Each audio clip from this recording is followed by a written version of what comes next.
And residents of Clarendon were also hard hit by the weather system. The details in this report.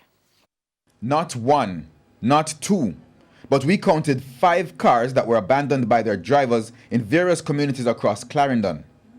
The vehicles developed mechanical problems when the drivers tried to navigate rising floodwaters on Tuesday.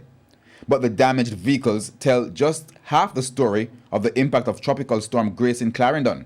In Portland Cottage, for instance, farmers were left counting their losses. But by grace mercy, God mercy, it rain all up. But the water just running from the veranda.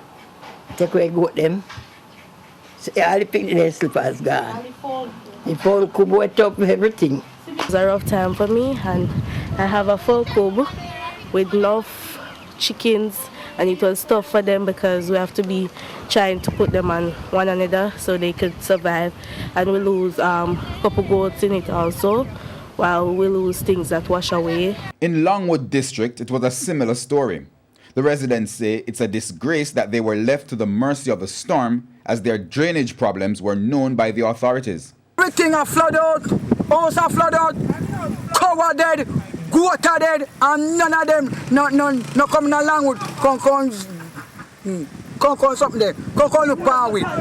Nobody no coming along with come look power with. Last night I'll see me house. Now last night me mother house underwater last night over there. Everything wet up, bed and everything wet up. Me have 2 cow, the cow then drown off. We're having this gully problem for more than a year now. It's been breaking away. Well, the first every water break it away. You can see break it away like that. Over there you can see where the other side over there is breaking away, and if anything don't do about this immediately, you know what it can cost. An estimate of the damage in Clarendon is not yet known. Herman Green, TVJ News.